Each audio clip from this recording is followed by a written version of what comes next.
perjuangan ilmu itu orang pilihan. Tidak semua orang oleh Allah diberi yang semacam itu. Itulah mengapa ketika Al-Imam Ahmad ibnu Hanbal mendapatkan ilmu, maka Imam Ahmad itu rela melepaskan semua perkara-perkara duniawi. Kemudian Imam Ahmad mengatakan, karena Allah telah memberikan kepadaku sesuatu yang jauh lebih indah, lebih mulia, lebih baik, lebih besar dibandingkan dunia, yaitu ilmu. Maka dengan itu Imam Ahmad sampai wafat itu tetap mencari ilmu. Tidak pernah bosan. Karena dikatakan di dalam pepatah, orang itu mulai bodoh kalau sudah berhenti menuntut ilmu. Dan ini mulai kejadian sekarang, kejadian. Banyak di antara, ya bukan murid juga sih ya, beberapa orang yang pernah duduk di majelis kami, itu setelah mulai dapat kesempatan untuk menyampaikan ilmu, itu tidak pernah kelihatan lagi pengajian. Tidak pernah kelihatan. Entah karena gengsi, karena sudah ngisi pengajian kok yo masih ngaji, atau karena sudah sok sibuk. Tidak begitu kan? Atau karena sok sibuk, ketika ada jadwal pengajian dia bilang, waduh maaf, ana juga lagi ngisi. Waduh, Masya Allah. Saya sampai mikir, lo kamu itu lagi ngisi. Kapan kamu itu pernah diisi? Kok tiba-tiba langsung ngisi? Tapi ya sudahlah. Wong setiap dari kita itu punya satu landasan dalil. Balighu anni walau ayat. Sampaikan saja. Walaupun cuma satu ayat. Tapi masalahnya sekarang ngertinya satu, menyampaikannya 200. Nah, maka hadirin sekalian, kita bersyukur kepada Allah. Di pagi hari ini Allah pertemukan kita. Ini saya tidak lagi serak ini, cuma belum tidur. Jadi ya sehat-sehat saja ya. Saya dari malam mau tidur kok kate nanggung. Tidak tidur kok ngantuk. Bismillah sudah. Maka alhamdulillah ala kulli hal, apapun yang terjadi, mudah-mudahan pertemuan semacam ini pertemuan yang diridhoi oleh Allah. Amin. Salawat beriring salam semoga tercurahkan kepada uswah kita, Nabi besar, Nabi agung, An-Nabi Muhammad sallallahu alaihi wasallam. Beserta seluruh keluarganya, beserta seluruh istrinya, beserta seluruh sahabatnya, dan seluruh di antara umat dan pengikutnya yang setia menjalankan sunnah dan ajarannya ila yaumil qiyamah. Hadirin sekalian, sebelum kita sampaikan sedikit saja materi tentang doa yang tak terdengar, ada satu faidah ilmu. Ini insya Allah menjadi tambahan ilmu buat kita. Amin ya rabbal alamin. Pada surah Ali Imran, surat apa bu? Kompak. Ayat ke-102. Apa ayatnya bu? Surat apa bu? Ali Imran. Ayat berapa? Bagaimana ayatnya? Ini suka saya kalau begini, biar saya kelihatan paling pinter di sini. Kalau yang laki-laki tidak tak tanya, ini ustadz semua. Daripada konangan nanti ketahuan ya. Ayatnya adalah ayat yang sering kita dengar. Sering kita dengar. Bahkan di setiap pembukaan taklim, pengajian, khutbah, itu mesti oleh Nabi Muhammad SAW ayat ini dipakai untuk mendapatkan rukun wasiyatut taqwa. Rukun untuk berwasiat dalam ketakwaan kepada Allah. Karena takwa ini yang paling penting sudah. Ayatnya berbunyi, bu, ya ayyuhalladzina amanu taqullaha haqqa tuqatih wa la tamutunna illa wa antum muslimun. Ini ayat insya Allah kita fahamlah. Wahai orang-orang yang beriman, bertakwalah kalian kepada Allah. Iman itu urusan hati, takwa itu amalan fisik. Sehingga orang-orang yang iman telah masuk ke dalam hatinya, amalan fisiknya mesti apik. Dan hati-hati, kalau amalan fisiknya masih amburadul, itu perlu waspada. Jangan-jangan memang imannya belum mapan. Imannya belum mapan. Ya ayyuhalladzina amanu taqullah haqqa tuqatih. Tapi yang diminta oleh Allah takwa dengan takwa yang sebenarnya.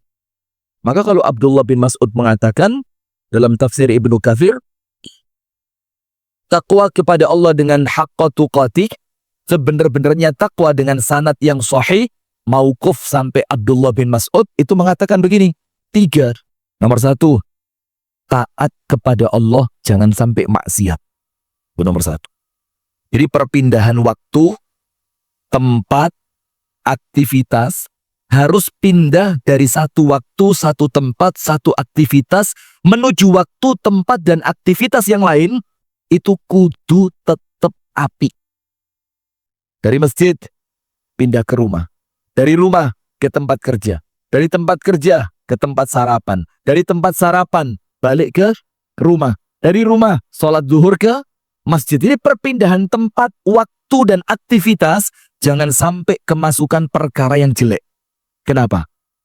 Khawatir semoga Allah menyelamatkan.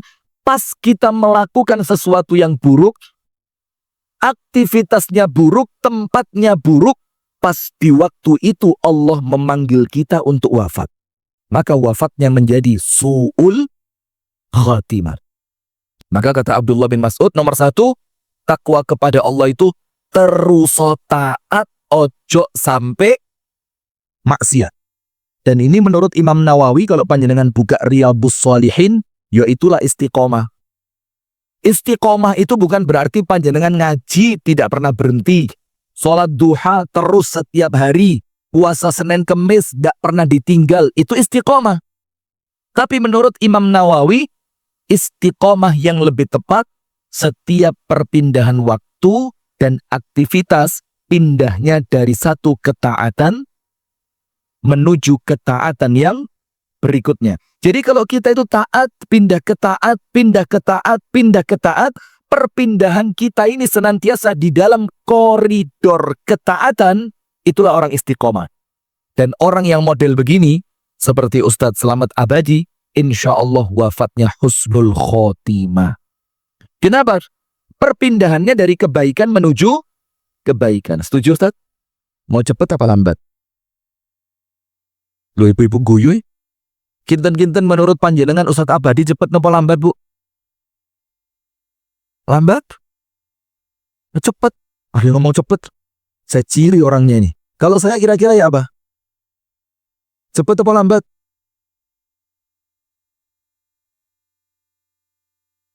Baik, kita cukupkan sampai di sini.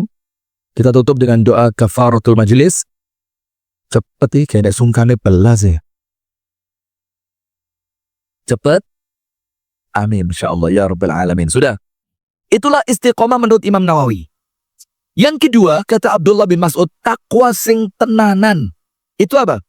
An yudhkara fala yunsa.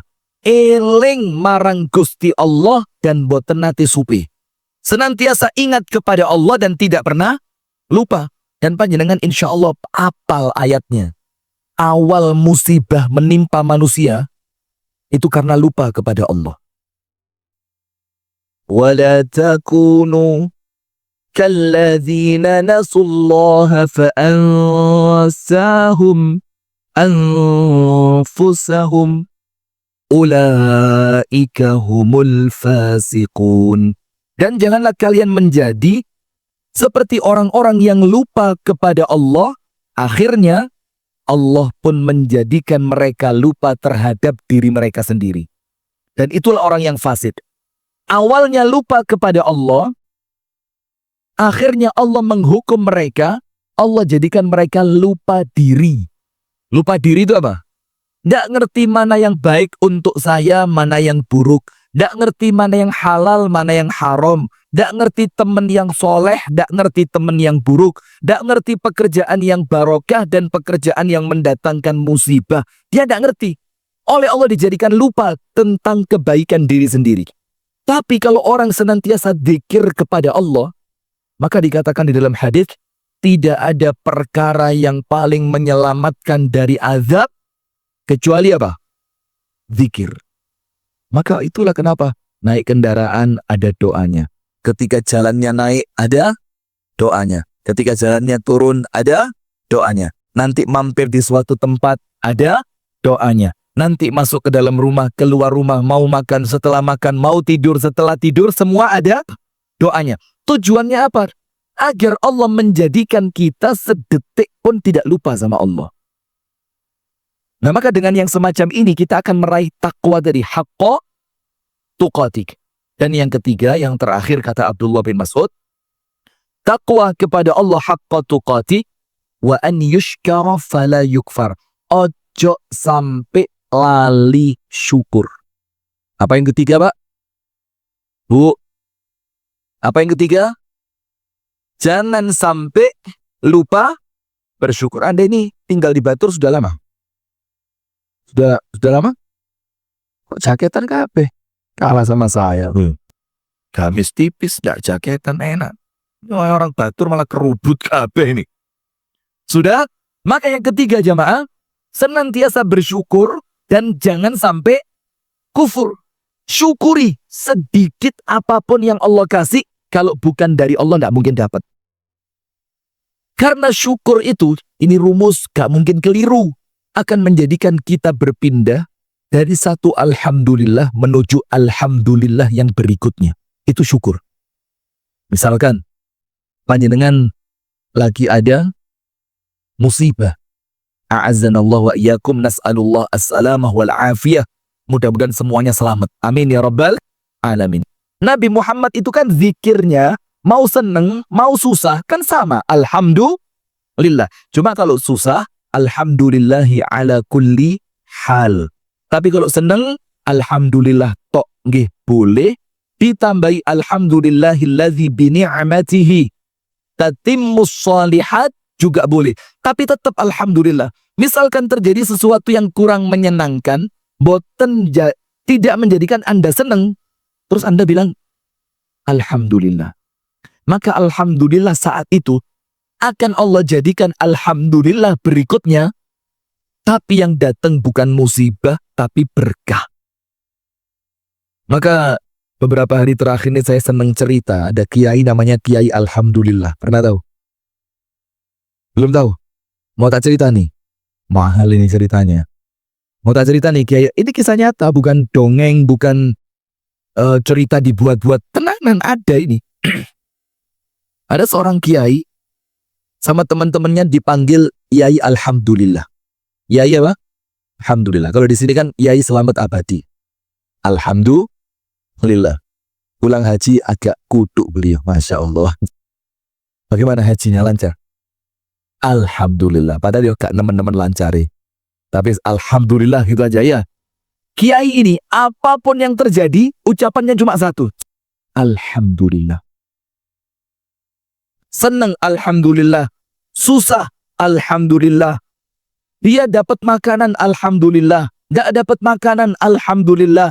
Ada orang datang mengeluh tentang sesuatu, alhamdulillah. Diceritani Pak Yai listrik ten pondok sampun telas, mboten enten arto damel tumbas token listrik, alhamdulillah. Pak Yai, harga beras mulai naik. Nanti khawatir santri ndak bisa makan sampai kenyang kalau berasnya kurang. Alhamdulillah. Terus alhamdulillah.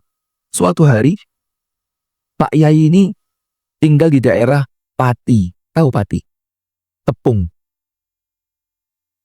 Pati itu apa? Tepung. Nama tempat, Pak. Kemudian diundang untuk acara bareng rombongan ke Jakarta. Zaman belum ada tol.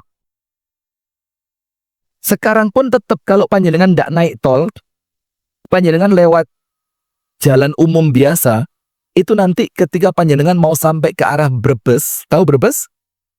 Brebes Mili? Sampai ke arah Brebes, Bu, sehat Bu?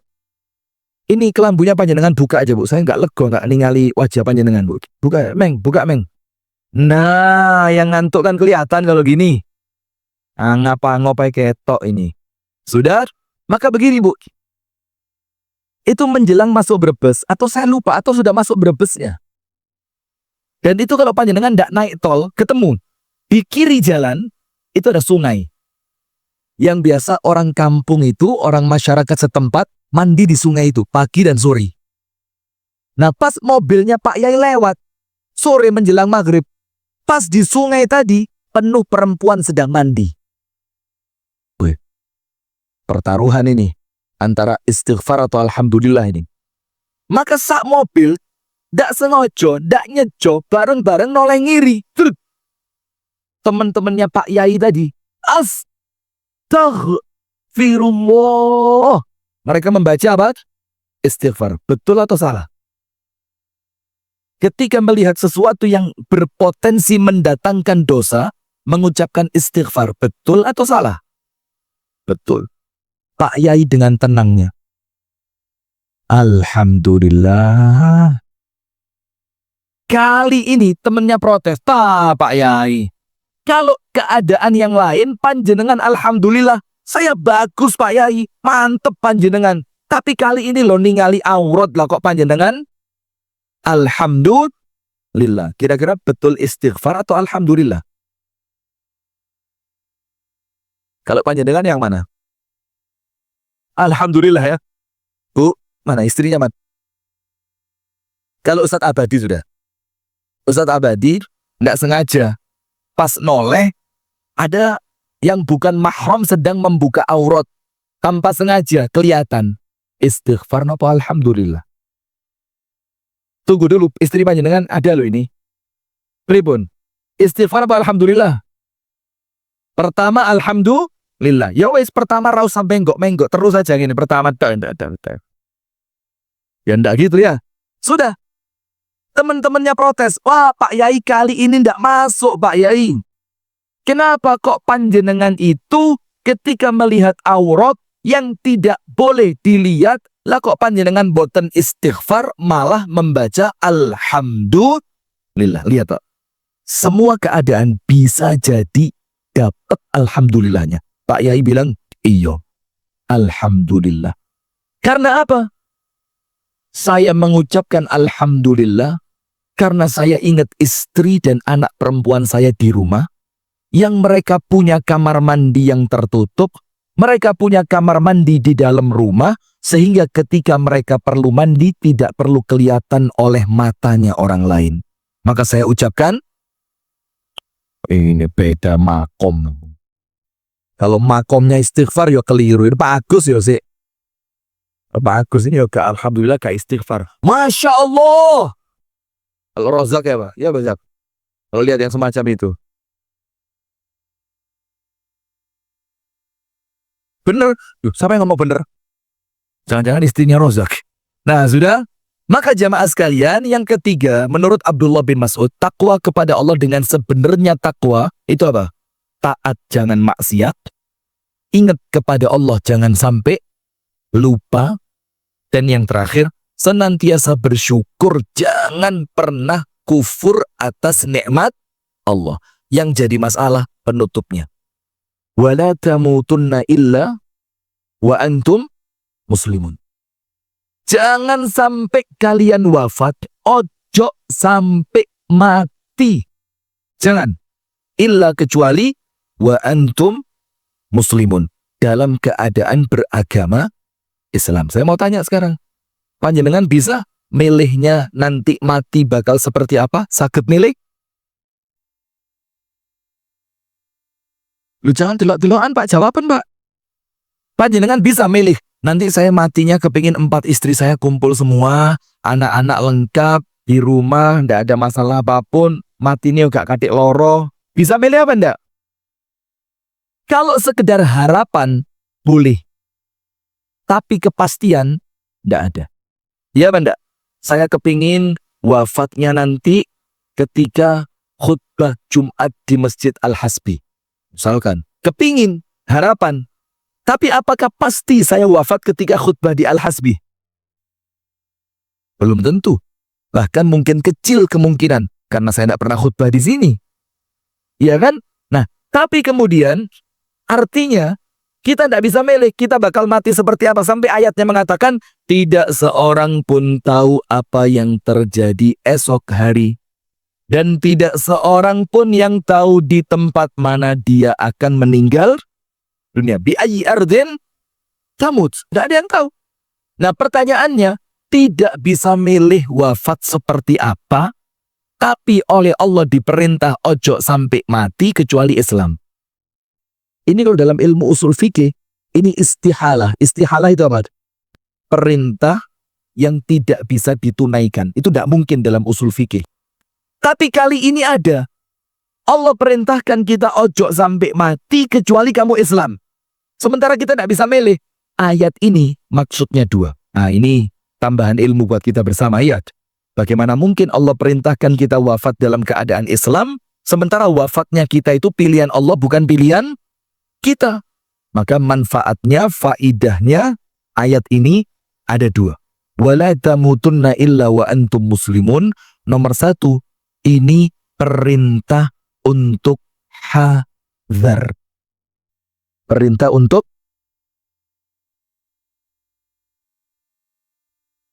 Haidar.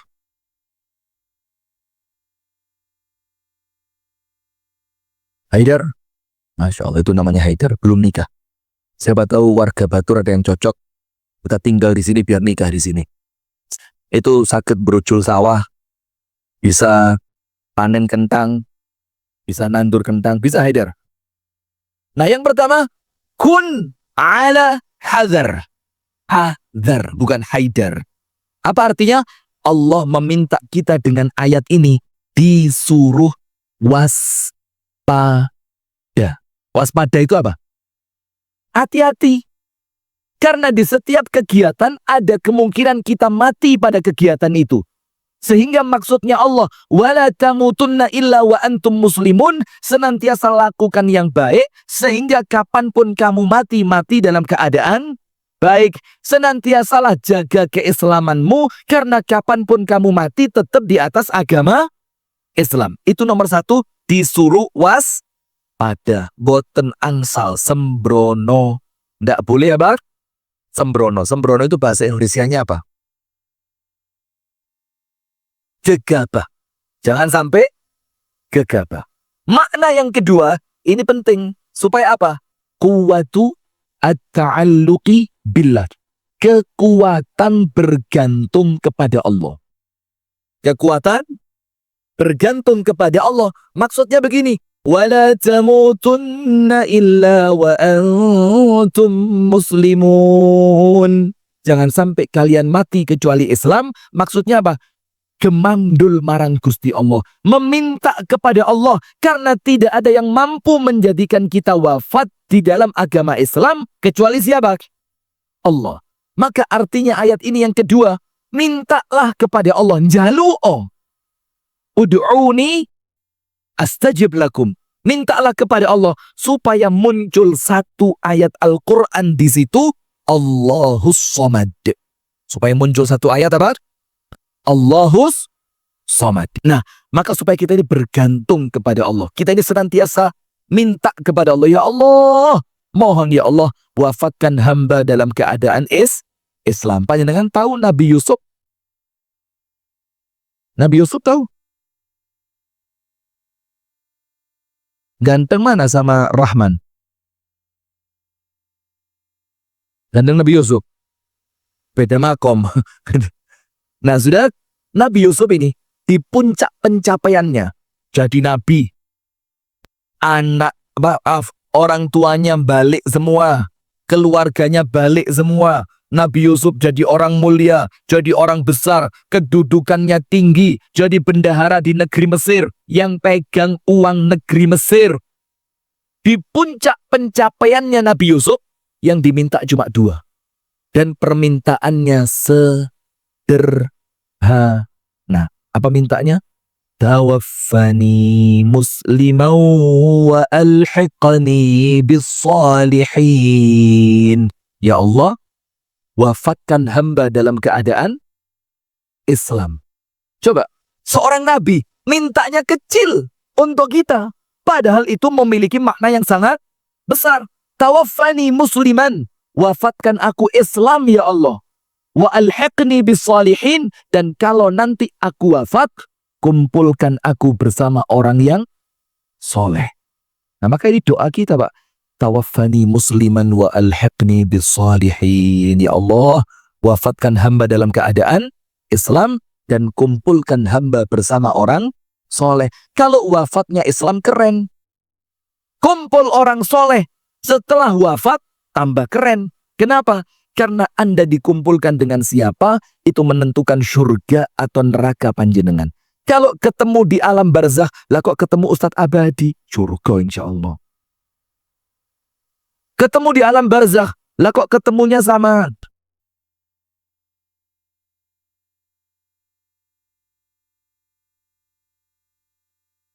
siapa yang kira-kira neraka itu?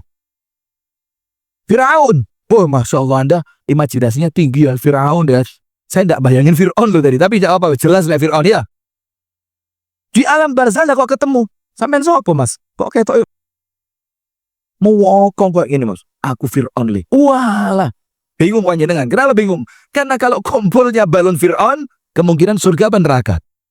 Nah, maka saya mulai ngajari teman-teman yang pernah ngaji sama saya, kalau doa minta husnul khotimah, jangan nanggung-nanggung.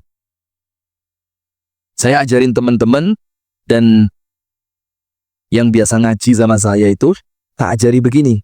Kalau minta husnul khotimah, itu mintanya begini. Ya Allah, wafatkan hamba di sujud terakhir pas sholat tahajud. Bagus apa enggak? Pernah berdoa begitu? Alah, wes.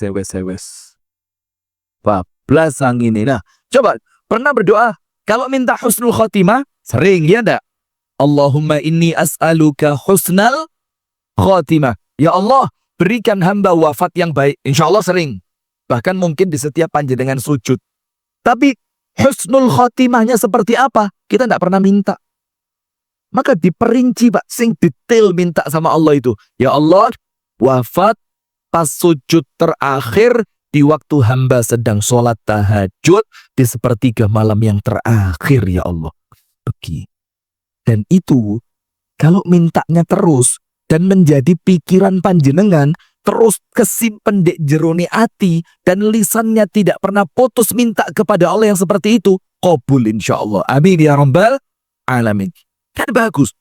Bukan untuk mendapatkan apresiasi dari manusia, gak penting. Bukan kemudian untuk supaya dikenang manusia, oh mati nih pas sujud, gak penting. Bukan untuk menunjukkan iki lo aku mati nih pas sujud, gak penting. Tapi supaya nanti disebutkan dalam hadis, man mata ala syai'in bu'itha alaihi. Orang yang wafat dalam suatu keadaan, bangkitnya dari alam kubur dengan keadaan seperti wafatnya. Kita akan dibangkitkan sama Allah dalam keadaan sedang sujud di hadapan Allah. Terus oleh Allah dibangunkan. Wesley, bangkit dalam keadaan Allah ridho kepada kita. Amin ya rabbal alamin. Nah, baik hadirin sekalian, di pagi hari ini saya bacakan satu hadis. Yang hadis ini adalah hadis yang menjelaskan 3 orang yang doanya sama Allah tidak diijabah. Walaupun banyak, tapi dalam teks hadis ini ada berapa? Ada 3 orang yang doanya oleh Allah tidak diijabah. Di dalam kitab akhiran atau li awwali marrah ataladzadzu bid-du'a. Untuk pertama kalinya saya merasakan nikmatnya berdoa. Jadi doa itu nikmat, Pak. Panjenengan pernah lihat ada video kejadian di entah Mekah, entah Medina. Saya tidak tahu, tapi antara dua itu. Ada orang itu berdoa, Pak. Dongon itu seperti orang sedang cerita kepada Allah. Wih, itu langsung kayak yang dongo seperti ini kayak keren gitu loh. Dia itu doa begini, tangan kanannya ngangkat gini, terus tangan kirinya itu kayak, jadi kayak orang betul-betul curhat sama Allah gitu loh. Dan itu ternyata bukan 1-2 orang. Dia betul-betul merasakan doa ini Bagaimana momentum saya berbicara dengan Allah adalah teman bicara terbaik. Yang panjenengan kalau curhat, nggak pernah dicengin. Apa dicengin itu apa? Dicengin itu diledek. Oh, pengono cerita nih. Ngalem merah manja.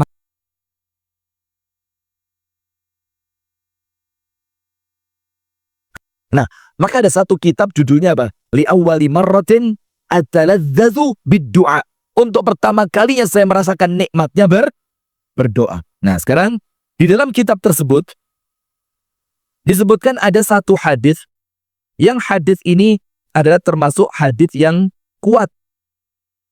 Bahkan sebagian ulama mengatakan hadis ini adalah hadis yang sahih. Ada 3 orang yang oleh Allah Subhanahu wa taala doanya tidak diijabah. Saya bacakan. Disebutkan di sini, qala fihi an-nabiy sallallahu alaihi wasallam, thalathatun yad'una Allah fala yastajibu lahum. Ada 3 orang yang berdoa, tapi 3 orang ini, 3-tiganya, semuanya doanya tidak diijabah oleh Allah. Hati-hati. Nomor 1. Rajulun kana lahu daynun falam yushhid. Rajulun kana lahu daynun falam yushhid. Orang yang melakukan utang piutang boten dicatat.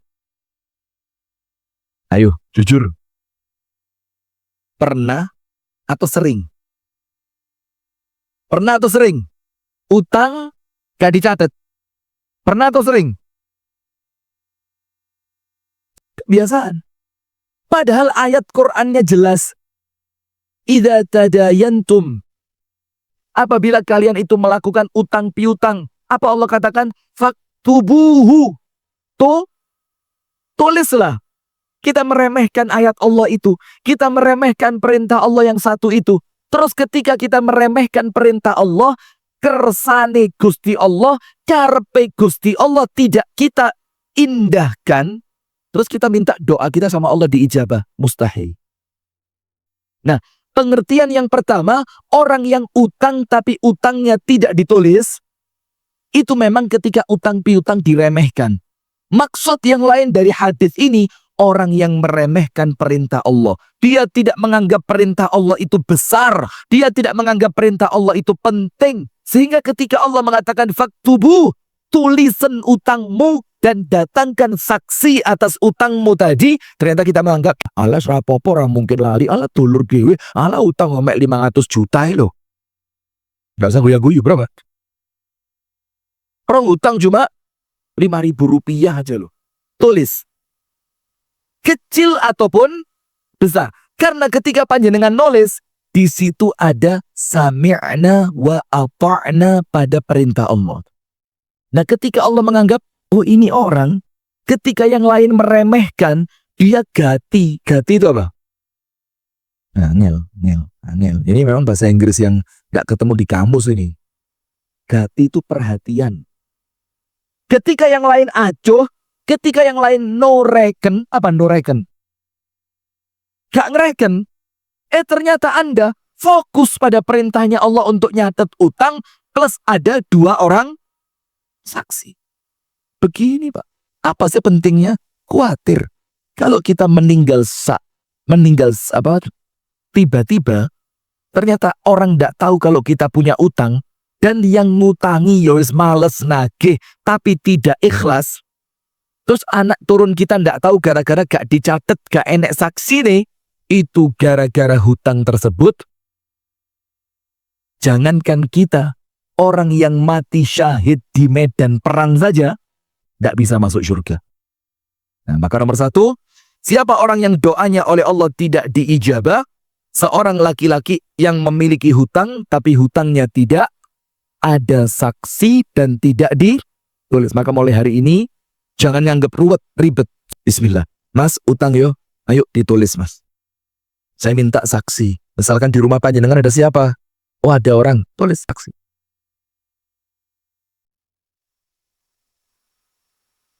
stempel, bos. Disaksi, tanda tangan. Tulis, stempel. Nah, itu yang pertama. Yang kedua, siapa orang yang doanya oleh Allah tidak didengarkan, tidak diijabah? Wa rajulun a'ta safihan malahu. Yaitu orang yang memberikan harta kepada orang safih. Safih itu apa? Safih itu orang yang tidak pinter ngelola uang. Kalau ayat tentang safih ini adalah anak yatim yang bapaknya punya duit banyak, kemudian uangnya itu kan dipegang oleh walinya, dijaga nih, cek gak rusak, cek gak hilang, cek gak entek. Ternyata walinya males. Terus uang peninggalan bapaknya yang meninggal sama walinya diberikan sama anak kecil tadi, yang anak kecil itu masih belum ngerti uang. Itu namanya apa? Safi. Maka kalau panjenengan cek ayatnya, Allah Ta'ala berfirman dalam surah An-Nisa ayat yang kelima, وَلَا تُؤْتُوا السُّفَهَاءَ أَمْوَالَهُمْ. Jangan berikan kepada orang bodoh harta mereka. Itu milik mereka. Hak mereka. Tapi dalam Quran dilarang. Kenapa? Uang itu, Pak, ada nilainya, Pak. Jadi dalam Islam itu ada orang yang boros, itu tidak berhak megang duit. Anak-anak kecil yang tidak ngerti uang, tidak boleh dicekeli duit banyak. Kecuali sesuai keperluannya, sekedarnya saja. Lah ini ada orang wafat, anaknya masih kecil-kecil, walinya tidak mau tahu. Lah apa duit tak cekel untuk duitku? Bukan uang saya. Akhirnya uangnya dikasihkan. Itu orang yang seperti ini, yang memberikan harta kepada anak yang masih safih. Safih itu bodoh, tidak ngerti duit, tidak ngerti ngelola uang.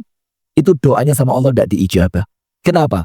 Karena dia tidak peduli pada kebaikan saudaranya. Wong nyekelno duit sementara lo apa angeli. Tapi karena cuma merasa, alah, bene ae, entek ya wis, aku ra melok duwe. Mulai tak jaga nih, lek wis ngerti, duit tak kek nih, aku yo ora dibageni. Aku ora dibageni, ora dikei, ora didumi. Nah itu tidak peduli pada kebaikan orang lain dan rela dengan hancurnya keuangan orang lain, sama Allah doanya tidak diijabah. Nomor 2. Yang terakhir, yang ketiga, siapa orang yang ketika mereka berdoa oleh Allah Subhanahu wa taala doanya tidak diterima? Disebutkan wa rajulun kanat indahu imra'atun sayyi'atul khuluqi falam yutalliqha. Ini hadis riwayat Imam Hakim di dalam kitab Al-Mustadrak dan disebutkan pula oleh Al-Imam Adz-Dzahabi. Siapa yang ketiga? Seorang laki-laki punya istri akhlaknya jelek, tidak dicerai. Mana? Istrinya itu sedangkan gosip, nonggo terus. Lek blonjo bae sini-sini. Gak tahu kelambian sing rapi, moro-moro metu, beli sayur, beli apa. Dasternya bolong di bagian belakang. Rene isine metu. Udah begitu juga. Pokok akhlaknya jelek. Tapi dia tidak mau menceraikannya. Itu sebab seorang laki-laki tersebut doanya sama Allah tidak diijabah. Kenapa? Karena alasan duniawi. Wis ojo eman ayu we. Bodine peh koyok lightingnya Ustadz Rifki gitu. Lencir. Ngerti lencir? Dia tidak mau menceraikan istri yang akhlaknya buruk hanya gara-gara pertimbangan duniawi. Lah oke. Kedudukannya tinggi. Dia perempuan yang cantik, diperebutkan banyak laki-laki. Kalau saya lepas, wih, royoan liane. Hanya gara-gara perkara-perkara duniawi, akhlak yang buruk dari istrinya tidak menjadikan dia menceraikannya. Itu laki-laki yang doanya sama Allah tidak diijabah. Penjelasannya adalah, dia minta sama Allah, ya Allah, hindarkan perempuan ini dariku. Misalkan, dia berdoa apa? Ya Allah, hindarkan perempuan yang akhlaknya jelek ini dariku. Sama Allah tidak diijabah. Kenapa lo? Kamu lo bisa menghindarkan dia, tapi tidak kamu lakukan. Kenapa sekarang kamu minta kepada Allah? Nggak digubris sama Allah.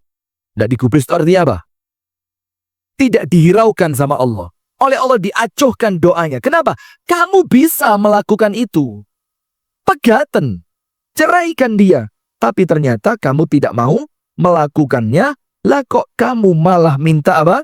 Minta kepada Allah doa supaya istrimu itu dijauhkan darimu. Kata Allah, Pak Lu, lawang kamu mampu tapi tidak kamu lakukan, kenapa sekarang kamu minta kepadaku? Nah, itulah jamaah. 3 doa yang oleh Allah tidak akan diijabah. Dari 3 orang. Yang pertama, orang yang meremehkan masalah, mencatat, dan menulis hutang serta mencari saksi ketika dia berhutang piutang. Itu meremehkan perintah Allah, maka Allah tidak mau dengerin doanya dia. Yang kedua, seseorang yang memberikan harta kepada orang yang tidak ngerti cara mengelola harta. Konteksnya kepada anak yatim yang belum ngerti, karena Anda males jaga uangnya anak yatim, wes kayak niai, Anda tidak peduli pada orang lain. Tidak didengerin doanya.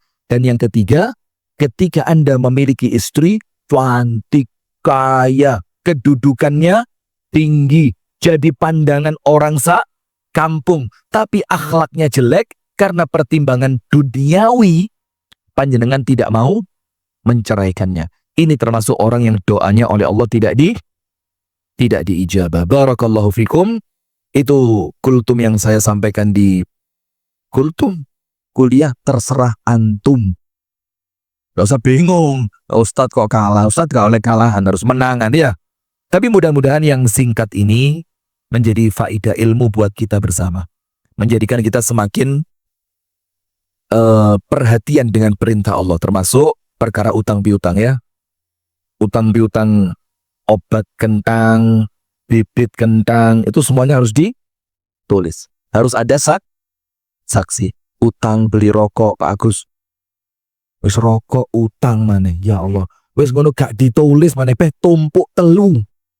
Rokok utang gak ditulis. Terus pas nyedot mati. Masya Allah. Na'udzubillah min dzalik. Jazakumullahu khairan wa barakallahu fikum.